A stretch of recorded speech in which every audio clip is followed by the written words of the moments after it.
Hey guys. Um, so let's talk a little bit about Ender's Game. This book, yeah, I wouldn't have chosen it. I didn't choose it. All of these books were already chosen for me because of the way that the course went with the instructor, and I inherited this course, and I've loved it. This book, I don't know. I'm not loving it yet. It's crazy. It does actually remind me of 1980s sci-fi, and it clearly was written like it was published in the 80s. It's I don't know, not loving it. Language, please. I I didn't know that was going to be in there. Another reason I'm not loving it. Um, but it's got some cool kind of artistic literary elements that I do love. And so let's talk about this and stay away from the subject matter. Um, So, some of the things I told you to think about already were the children and relationships between children and adults. That, of course, is very important in this book, as it has been in every book we've read. So, I'm kind of sensing maybe what the former instructor was thinking about when choosing these books. All having children, all, having that. The children with being the protagonist, and then having a specific relationship between children and adults that plays throughout the entire book, and this one certainly does. So let's talk just a little bit about that. It's really except for maybe at the very beginning when you see Ender with his parents, it's a little bit unclear, and maybe it was even unclear with him, not the mom, maybe the dad, just maybe. It's a little unclear. What is the relationship? Good, bad, dysfunctional? Pretend? What's going on here? Sometimes the adults seem evil, but are they evil intentionally for a reason? The greater good? A lot of stuff going on. At times, it really reminded me of Harry Potter, with that adult child relationship with Snape in Harry Potter. You know how, like, so many people were saying, not me, but a lot of people were saying, oh, Snape, he's so mean, he's so bad, he's out to get Harry, blah, blah, blah. Nah, I knew he was good. And it wasn't just because I really liked Alan Rickman as an actor. I knew Snape was good. And what do we all find out at the end? Spoiler alert for those of you that haven't read it. Yeah. I don't know. What are we going to find out with these guys, with Colonel Graff, and with the others, Anderson and Mazer? What's his name? I don't know. The other guys. Uh, but yeah, it's kind of at times seems to be a very kind of a pretend relationship. Like there's not really a relationship there. They're trying to keep that distance. And at other times, it's almost like a fatherly kind of relationship, especially with Colonel Graff. So we'll see. We'll see how it's going to play out. The other thing is the relationship between the children themselves. So far, in every book, except for Harry Potter, there's a sibling thing going on. There's in the Hunger Games, there's Katniss and Primus. In Harry Potter, it's not sibling, but it's he's got his cousin there, and then he certainly has the close friend relationships that he calls his family. In in Narnia, of course, we have the four Pevensie children, and now here we are with Ender's Game, and we've got Ender and his two siblings. Think about those relationships, and how that plays into the themes or motifs in the book, and the role of children. The other thing that is very much a theme in this book is compassion, and almost compassion juxtaposed to like No Mercy, kind of people that kind of have that hard-hearted, kind of merciless kind of attitude or way about them. And you see that within the siblings as well. And you see it throughout, with people. You see the people that are compassionate, and you see people that are very, at least seemingly hard-hearted for one reason or another, and that we'll find that out.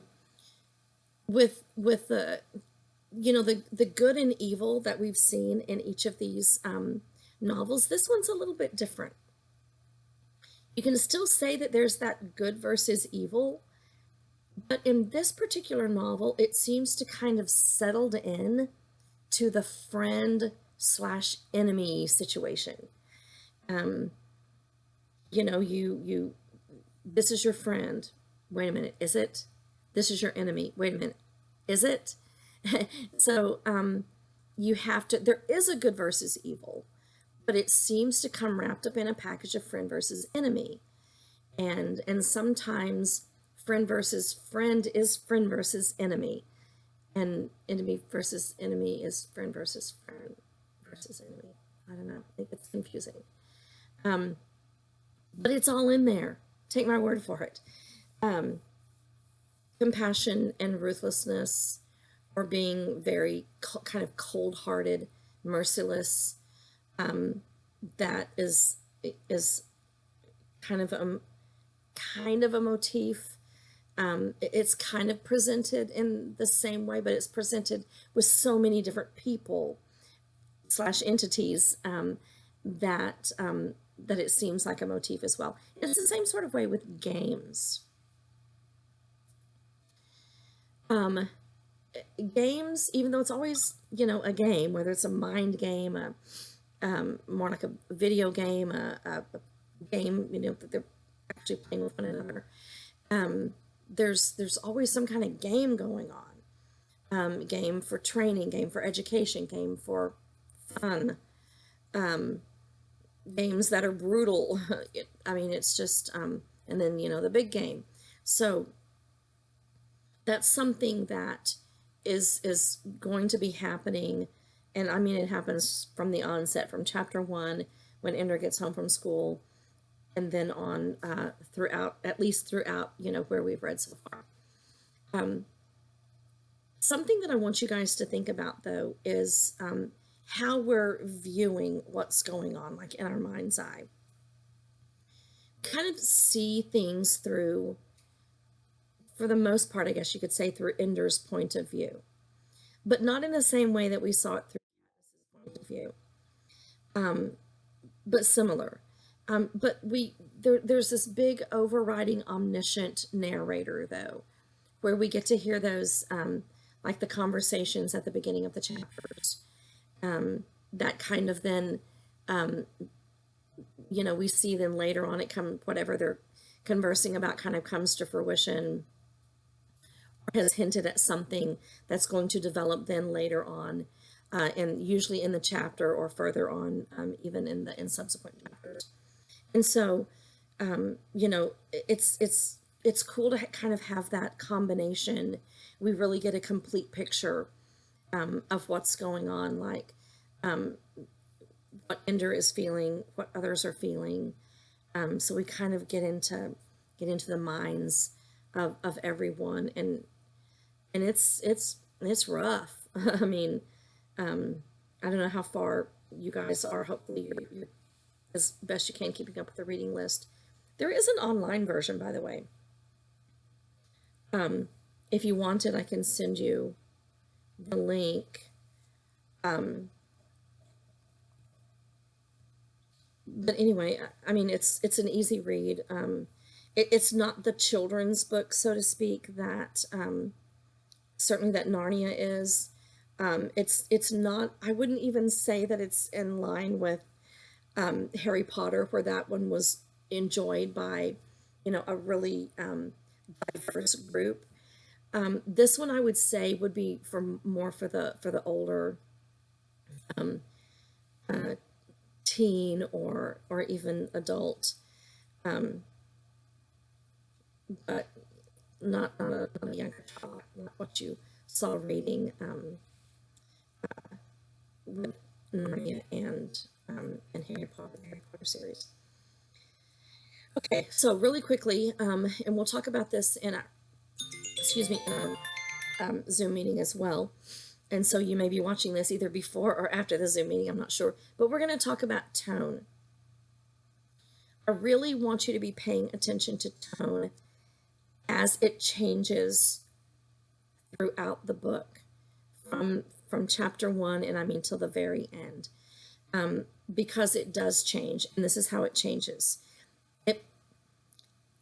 It almost will give you a physical feeling, the urgency that you will begin to hear as each chapter. I mean, and that's how quickly it is. Each chapter has just a heightened sense of urgency from the one before. It actually is a pretty cool technique.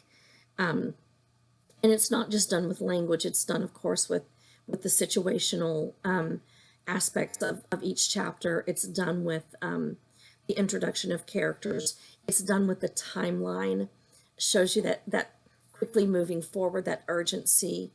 You know, you think of things you think of things that are urgent as needing to move quickly. You know, urgent care, take care of it quickly. If there's an urgent situation, you need to get someone quickly. Things need to be moving quickly. And in the novel, you know, time does begin to move quickly, very quickly. And so early on, you see some jumps in time, which is an interesting technique, but it does kind of give you that sense of urgency, that along with the situation itself that is at hand, and then the growth of Ender as physical, emotional, et cetera, as well as the urgency of, I don't want to give too much away, but there's an urgency with Ender. And you're going to see it exhibited in several different ways, not just the actual urgency, but you're going to see more of an inner kind of urgency with Ender and some of the adult characters. And it's really pretty cool the way that it's all laid out and then played out in the book. I can't see how they're going to be able to mimic that in the movie. So that's going to be extremely interesting to see if the cinematic adaptation can even come close to giving the audience that sense of urgency that the novel itself does. But keep it in mind as you're reading. Certainly, I want you to continuing to think of the relationships between siblings, the relationships between children and adults. Those are things that I want you to be thinking about. That will have to do with a lot of things that you will be considering when you watch the movie. How did those things, you know, how have they been portrayed in the cinema? But there are also going to be some quiz questions that kind of hover around all of that. I'm not sure what that was. My cats are not getting along. So I will see you. Either I've just seen you in our Zoom meeting, or I will be seeing you very soon in the Zoom meeting. But either way, bye for now, and I'll see you later. Bye-bye.